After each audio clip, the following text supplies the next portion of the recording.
Modern Warfare 3 has been overrun with snakes, the PUBG Championships has a bear problem, and the gay furries hacking a US nuclear lab. I'm Ash Dixon, this is GINX News, and it's a wild episode, so strap yourselves in. There's a new Modern Warfare 3 exploit kicking around, and boy, is it a doozy. Apparently it's been captured on CCTV, so let's take a look. And what the f is that? Oh, okay, I see.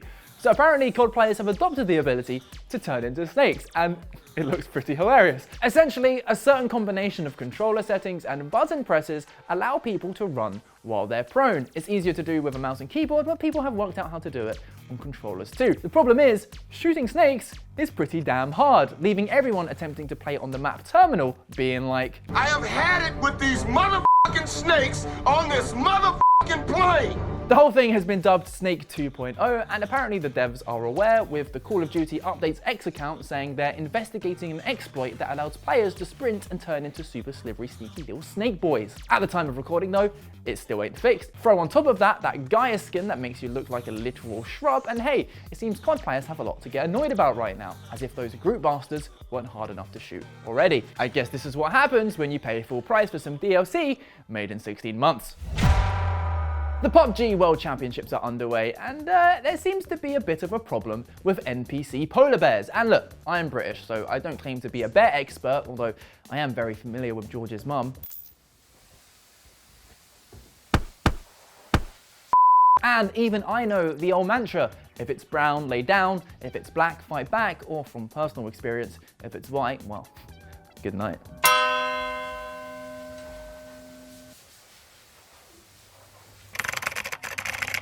Well, some pro players are very much saying good night. You see, the newer PUBG map for Kendi is now being used for competitive games, and he's doing stuff to my face, isn't he? Man, this is why you don't with the editor, you know.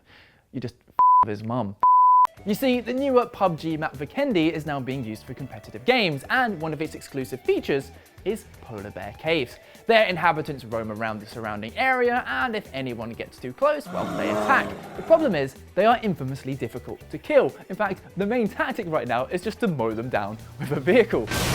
So you can imagine everyone's bewilderment when, during the World Championships, one player, IST of 1897, was charged by a bear and mauled to death. Now, you might be thinking, well, just get good, kid, but this is a PvP game, not bear hunting simulator. And according to him, he unloaded an entire clip into the damn thing and it still didn't die. Luckily, this wasn't the final, so it wasn't too controversial, but still, it's got to be pretty frustrating outplaying your opponent in some intense firefight just to be killed by an NPC bear, especially when thousands of people are watching. Obviously, a lot of players have called for them to be removed, but with the finals taking place next week, for now, the pro players will just have to grin and bear it.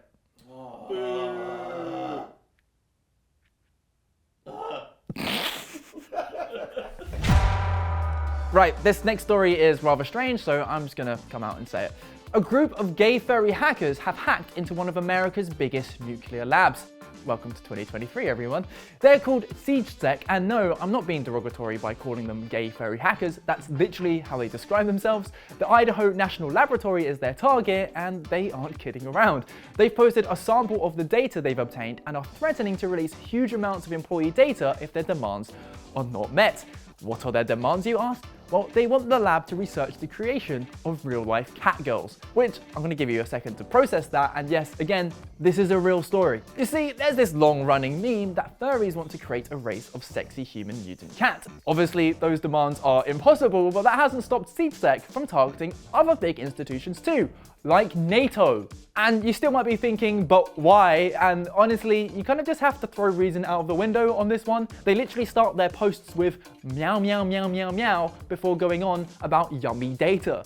Now, luckily, the breach doesn't involve the actual running of the lab, it's more about the personnel working in it. But then again, one of the biggest military intelligence leaks in modern history happened over a Minecraft Discord server this year, so who knows what's possible at this point. Either way, the hack is obviously enough for the FBI and the Department of Homeland Security to get involved, and yeah, I don't know, wild idea, but maybe we just give them what they want. I mean, I don't care, personally, obviously, yeah, but I mean, IRL cat girls, I mean, probably not the worst thing in the world.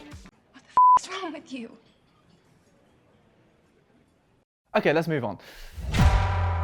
Pokemon Go players have been left shocked by something so horrifying that it would even make Gengar cower behind a sofa. You're probably thinking it's the price of the next GoFest ticket or having to shell out $8 for a Master Ball, but no, an old CBS News story about the game has resurfaced with some 3D imagery that's, you know what, I can't do it justice, so just watch it for yourselves. Using something called augmented reality, Pokemon Go has brought the classic 90s video game into the real world.